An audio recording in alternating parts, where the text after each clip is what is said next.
Olá, meus amigos, sejam bem-vindos ao meu canal. Eu sou Antônio Sanches e vamos para mais um vídeo de Direito Processual Civil.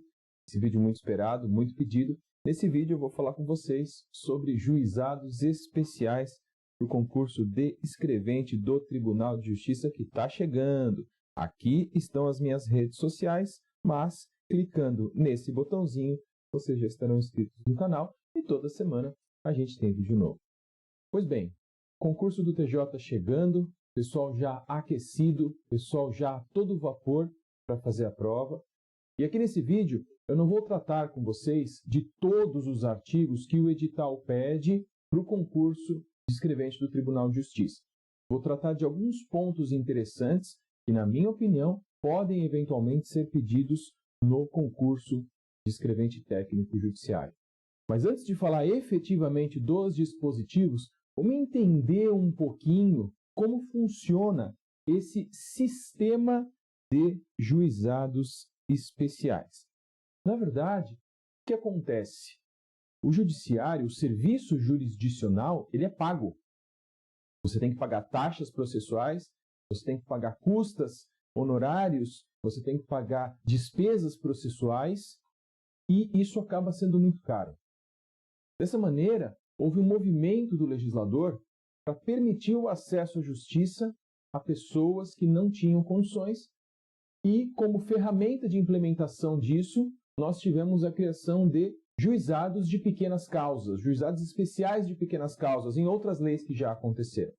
Essas leis foram sendo substituídas, foram sendo inovadas, e o que nós temos hoje é um sistema dos juizados especiais composto por 3 leis. Então, nós temos a 9.099 de 95, que cai nesse concurso de vocês, que estabelece o Juizado Especial Cível, o JEC, e também o JECRIM,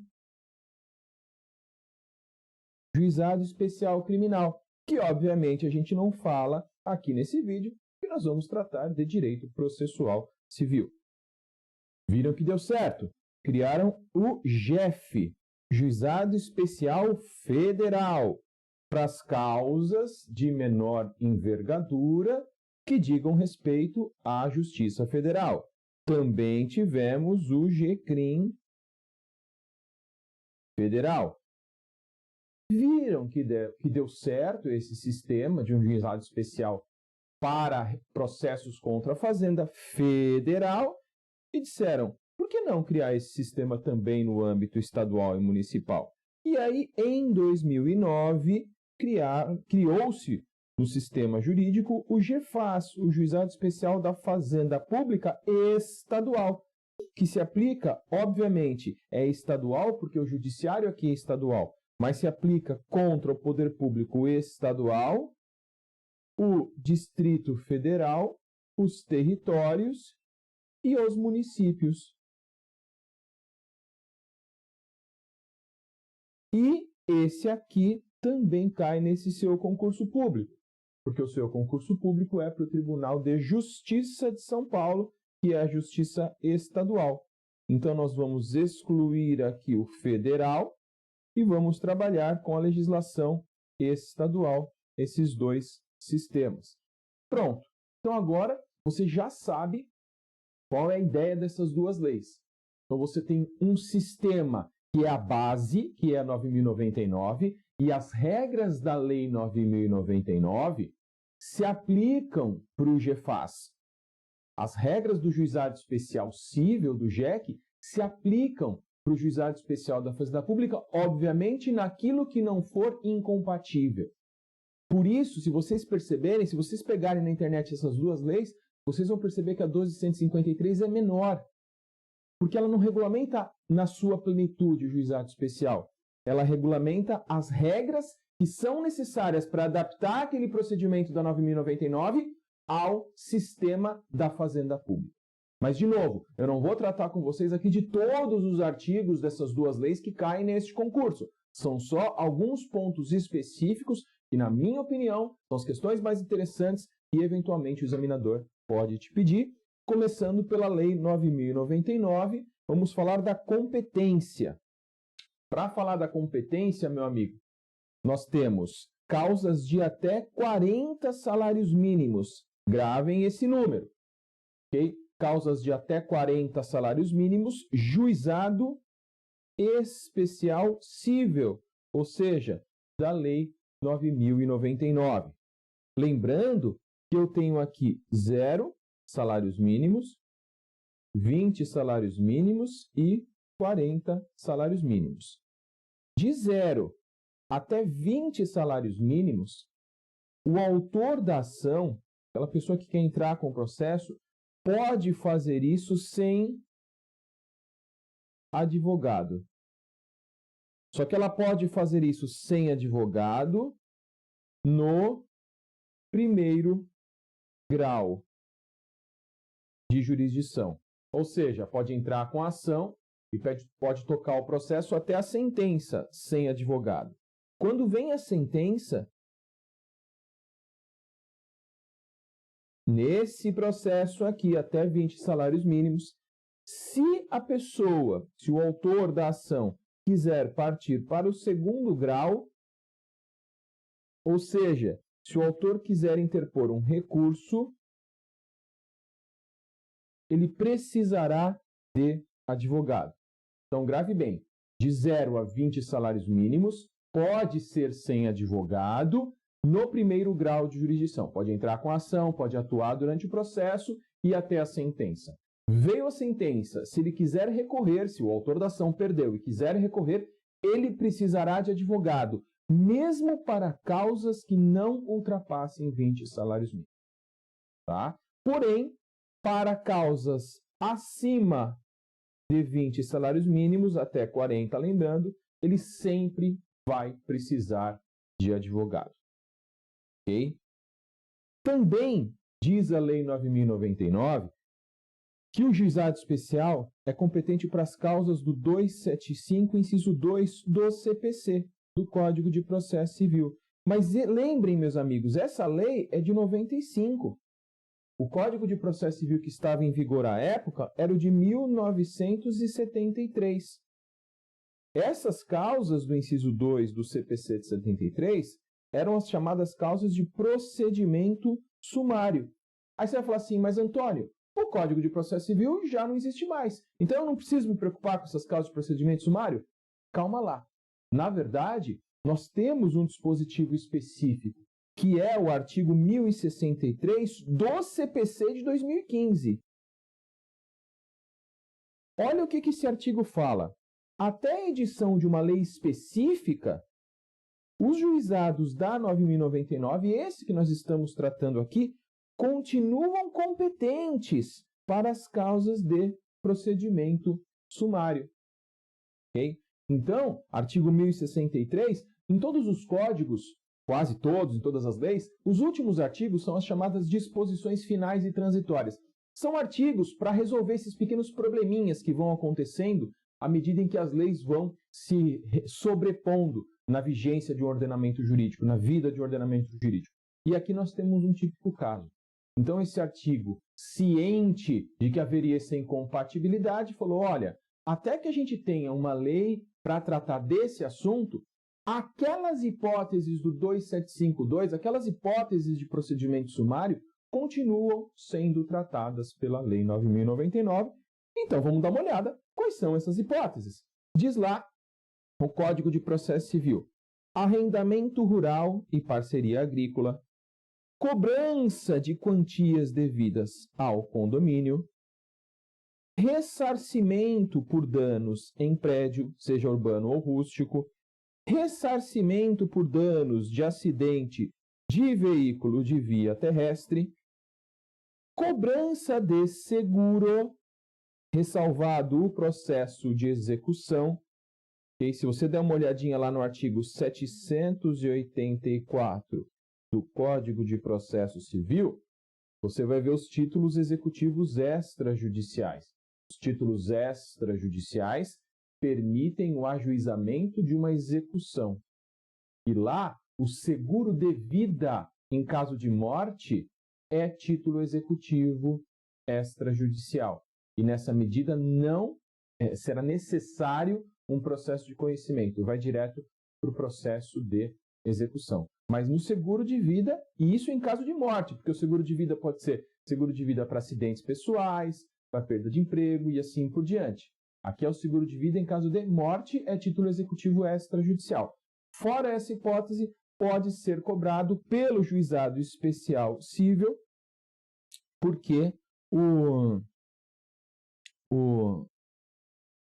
275 do CPC assim estabelece. Okay? Próxima hipótese. Cobrança de honorários de profissionais liberais, ressalvado disposto em legislação especial. Aqui parece que foi feito de propósito, porque a Lei 8.906, o Estatuto da OAB, fala que o contrato de honorários advocatícios é título executivo extrajudicial. Também, então, a cobrança de honorários advocatícios não se sujeita a 9.099, que usam processo de execução. E a revogação da doação. Essas, repito, são as hipóteses tratadas pelo CPC velho, que continuam sendo tratadas pela Lei 9.099, como o artigo 1063 do atual Código estabelece. Okay? Então, temos aí uma regrinha de transição. Mas a 9.099 não para por aí. Ela continua falando de hipóteses específicas de sua competência. Ação de despejo para uso próprio. Antônio, ação de despejo para uso próprio? O que é isso?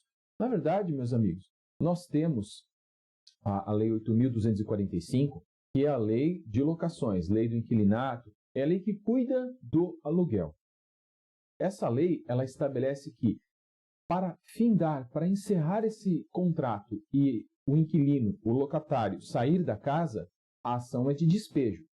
A ação de despejo ela pode ser movida com base em vários fundamentos. Falta de pagamento, descumprimento contratual, uma delas é uso próprio. O autor da ação vai despejar, vai requerer em juízo a saída do locatário para ele ocupar o imóvel. Essa e somente essa pode tramitar pelo juizado. As outras de despejo não podem. Okay? Continuando aí, ações possessórias sobre imóveis, desde que o imóvel não valha mais do que 40 salários mínimos. Okay? Então aí nós temos uma hipótese de possessória, mas para imóveis também de pequeno valor. Então, reintegração de posse, manutenção da posse e interdito proibitório são as possessórias. Podem tramitar pelo juizado desde que o valor não ultrapasse, o valor do imóvel não ultrapasse os 40 salários mínimos. Então, aí nós temos a competência positiva, ou seja, são causas que expressamente são tratadas pelo legislador como de competência do juizado especial. Mas nós temos a competência negativa, ou seja, aquelas hipóteses em que o legislador excluiu. Ele falou, olha, não vai tramitar pelo juizado especial. Vamos dar uma olhada quais são. Causas de natureza alimentar, causas de falência, e aí quando a gente fala de natureza falimentar, a gente inclui a recuperação judicial. Antônio, por que eu posso incluir a recuperação judicial? De novo, meus amigos, nós estamos aqui em 95, quando essa lei é editada. A lei de falências é de 2005. Então, em 95 não se falava em recuperação judicial. Nós tínhamos concordata, que era uma outra coisa que estava na lei de falências antiga. A antiga concordata foi substituída pela recuperação judicial. E agora, a recuperação judicial é uma causa de natureza falimentar e por isso eu posso incluir aqui perfeitamente como uma exclusão do cabimento do juizado especial. Continuando.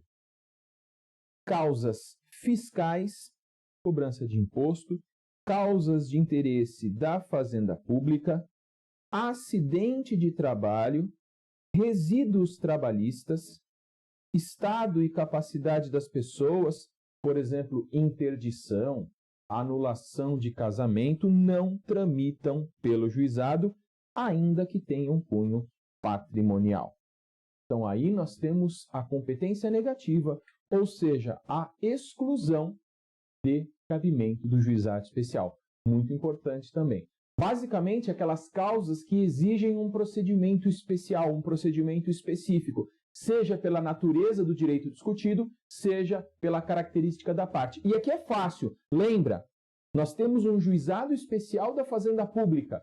Se eu tenho um juizado especial criado para processar causas da Fazenda Pública, que é a 12.153, no caso da Fazenda Estadual, que a gente vai ver daqui a pouquinho, obviamente na 9.099 a Fazenda Pública não pode atuar, porque tem uma lei específica. São juizados diferentes. Tá?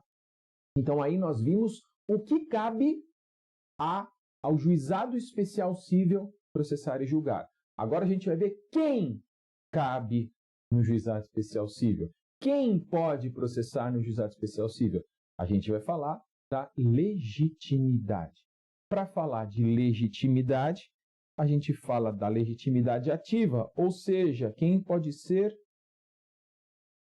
autor neste procedimento. Então, primeiro, pessoas físicas, essa é a regra, capazes, tem que ter plena capacidade civil, ou seja, tem que ter mais de 18 anos ou ser emancipado. Okay? Uma coisa que acontecia comigo, eu advogo na área civil, vocês sabem disso, e aí eu já tive clientes, bem muito tempo atrás, né? Eles tinham, na época era cheque, hoje em dia nem se usa mais cheque. Esse caso específico que eu vou contar para vocês era posto de gasolina. Eu advogava para posto de gasolina e certa vez um cliente meu me trouxe uma caixa de sapato cheia de cheque. Falei, Antônio, eu quero cobrar isso aqui, mas eu quero cobrar... Ele falava pequenas causas. Eu quero cobrar pelo pequenas causas, porque tem menos custas. Eu digo, não pode. Não pode porque pessoa jurídica não pode demandar no juizado especial. Aí ele falou assim, não, mas eu endosso os cheques para o meu filho e aí ele entra com a ação. Eu digo, não pode. Porque se você endossa o cheque para o seu filho está sendo cessionário, está recebendo um direito da pessoa jurídica. É justamente para proibir esse tipo de coisa, essa artimanha, que a lei falou. Olha, é excluído de demandar o cessionário de pessoa jurídica, aquele que recebeu uma cessão, aquele que recebeu uma transferência de direito. Então a ideia realmente aqui é só para pessoas físicas, pessoas naturais, para que essas pessoas que não tenham condições de demandar numa vara que tramita procedimento comum, aquele que é pago, para essas pessoas terem acesso ao judiciário. Mas, com essa ideia, nós temos que empresários muito pequenos também, eventualmente, podem ter dificuldade para pagar as custas do processo. Por esse motivo, os microempreendedores individuais, estamos falando aqui dos MEI, os microempreendedores individuais podem, eles são pessoas físicas, mas aqui, meus queridos, cuidado, tem uma ideia aqui conflitante. Microempresas, ME, e empresas de pequeno porte, EPP, também podem. E essas duas, sejam elas pessoas físicas, sejam elas pessoas jurídicas. Porque o conceito de microempresa e empresa de pequeno porte é um conceito tributário. É pelo valor do faturamento. Pode ser ME ou EPP, pessoa natural ou pessoa jurídica empresária. Então, nesse caso, no caso de ME e EPP, a pessoa jurídica também pode, desde que seja ME e EPP. É diferente do MEI, do microempreendedor individual, porque se é individual é pessoa natural. Tá bom? Então, toma muito cuidado aqui. Nossa, Antônio, mas eu estou vendo aí somente pessoas físicas capazes. Sim, mas aí nós tivemos alteração na lei para falar da ME e da EPP, que traz, então, uma exceção à regra geral. Além disso, o CIP, Organização da Sociedade Civil de Interesse Público, também aqui é pessoa jurídica, mas é uma organização sem fins lucrativos que ajuda a comunidade. Então, também pode, mas tem que ter essa qualificação concedida pelo poder público. Sociedades de crédito ao microempreendedor. Notem, meus amigos, sociedades também é pessoa jurídica. De novo, sociedade de crédito ao microempreendedor, pequeno vulto, pequeno dinheiro. Por isso o legislador permitiu que use esse sistema. Notem, então, que para as hipóteses de pessoa jurídica, são pessoas jurídicas de interesse público para a sociedade, as OCIPs, ou pequenas, microempresa, empresa de pequeno porte ou sociedade de crédito ao microempreendedor. Fora isso, somente pessoa física. Mas também nós temos a competência, a legitimidade, negativa, ou seja, as exclusões expressas, aqueles que não podem figurar como parte no juizado especial cível. Quais são essas pessoas? O incapaz. Então, o incapaz não pode, aquela pessoa que não tem capacidade civil, mesmo com um curador especial, mesmo com alguém que represente os interesses dessa pessoa, não pode participar do processo no JEC. Também não pode o preso, porque o preso ele não pode sair da cadeia para participar da audiência de tentativa de conciliação. Então, por esse motivo, o preso está expressamente excluído. Mas não é só ele. Pessoas jurídicas de direito público. Lembrem, meus amigos, nós estamos lá em 95. Naquela época, simplesmente houve a exclusão. Mas hoje em dia é fácil de lembrar porque a PJ de direito público está excluída. Porque ela tem um juizado especial próprio. O estadual aqui para o nosso concurso é 12.153. Empresas públicas também não podem, da União, massa falida e insolvente civil. Okay? Então, esses são aqueles que estão proibidos de demandar ou serem demandados no juizado especial cível. Vimos, então, competência e vimos legitimidade. E agora, para fechar, vamos analisar atos processuais, peculiaridades dos atos processuais do juizado especial cível. Vamos lá? Primeira coisa, serão públicos, isso é óbvio, qualquer ato processual é público, e aqui, meus amigos, nós temos uma diferença. Eles podem se realizar à noite, ok? Então aí nós temos uma diferença, lembrando que, e cai no seu concurso, lá o Código de Processo Civil estabelece que os atos processuais são realizados das 6 às 20, respeitado o artigo 5º da Constituição, da inviolabilidade da residência, não pode entrar à noite. Mas aqui não tá ofendendo a Constituição, porque esses atos processuais, o legislador se refere ao fórum, quer dizer, pode ter uma audiência à noite. E respeitadas as leis dos estados, tá? Porque essa é uma lei federal, regulamenta em âmbito nacional o funcionamento dos juizados especiais. Então, pode realizar em horário noturno. Outra novidade, eu até coloquei em negrito para vocês aqui, os prazos são computados em dias úteis. Ok? Ah, Antônio, mas isso é fácil, o Código de Processo Civil já estabelece essa possibilidade. Verdade, mas quando saiu o CPC, a lei não falava, teve um conflito aí, e por que eu pus em negrito? Justamente porque isso foi uma alteração da 9.099 de 95, depois do CPC de 2015, para derrubar qualquer dúvida a respeito da aplicação do prazo somente em dias úteis para o juizado especial civil. Okay? Então, meus amigos, essas algumas regras da Lei 9.099 que, na minha opinião, podem eventualmente ser pedidas no seu concurso do PJ. Agora, vamos falar um pouquinho da 12.153. Lembrando, a base da 9.099 se aplica para o GEFAS, para o Juizado Especial da Fazenda Pública do Estado. Vamos lá? Começando aí pela competência. Notem que duas coisas nós temos de mudança. Nós temos, primeiro, entraram as entidades da administração, Estados-membros, Distrito Federal, territórios e municípios. Então, agora nós temos aí justamente a Fazenda Pública. E o valor? Aqui nós temos um valor de até 60 salários mínimos. Além disso, exclusões, porque quando a gente fala de fazenda pública, muitas outras demandas que não acontecem no âmbito particular podem eventualmente ser colocadas aqui na fazenda pública. O mandado de segurança você já viu na telinha aí. Nós vamos analisar todos agora. Então, para não complicar a vida do juizado especial, porque a ideia do juizado especial é aquele caso, uma viatura da prefeitura, do estado, bateu no seu carro, amassou o para-choque, tem lá R$500, R$700 de indenização, de conserto do carro, você vai processar nesse pequenas causas. É um pequenas causas contra o poder público. Tá? Então, aqueles procedimentos mais complexos, aqueles procedimentos que demandam uma atuação específica, inclusive para ter a presença do advogado, o legislador já excluiu. Vamos dar uma olhada quais são. Mandado de segurança, não pode, estamos falando das exclusões, meus amigos. Desapropriação também não pode. Ação de divisão e demarcação, ação popular, ação de improbidade administrativa, execução fiscal e direitos difusos e coletivos, aquelas ações que protegem uma coletividade de pessoas de uma vez só. Okay? Essas são as exclusões expressas. Tem mais, vamos lá.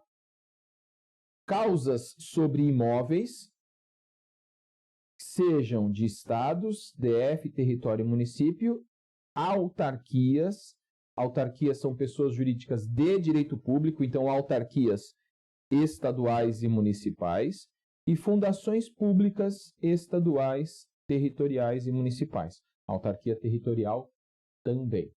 Okay? Então aí nós temos as exclusões desse sistema. E não param por aí. Temos também aqui, esse já foi inclusive objeto de questionamento em concurso público. Causas que versem impugnação de demissão imposta a servidor público civil. Okay? Não pode tramitar. Ou sanções disciplinares militares. Então, se um funcionário público civil ou militar quer discutir no judiciário eventual penalidade que ele sofreu, não pode ser no juizado especial. De novo, mesma coisa, repetindo, é aquela causa da viatura que bateu no seu carro, de alguma indenização de pequena monta, de até 60 salários mínimos, que não é tão pequena monta assim, contra o poder público. Ok? Quem pode demandar, quem pode ser demandado neste juizado? Legitimidade ativa. Notem, meus amigos, pessoas físicas, microempresas e empresas de pequeno porte. Então, notem que nós temos aí a continuação daquele sistema que era lá da 9.099. Pequena monta, pessoas mais desfavorecidas, pessoas de pequena envergadura. Okay? Então, mesmo causas pequenas de grandes empresas não podem ser ajuizadas perante o juizado. Tá? Então, pessoa natural, pessoa física e microempresa e empresa de pequeno porte. Continuando aí. Legitimidade passiva. E aí fica fácil. Né? Estados, DF, territórios e municípios.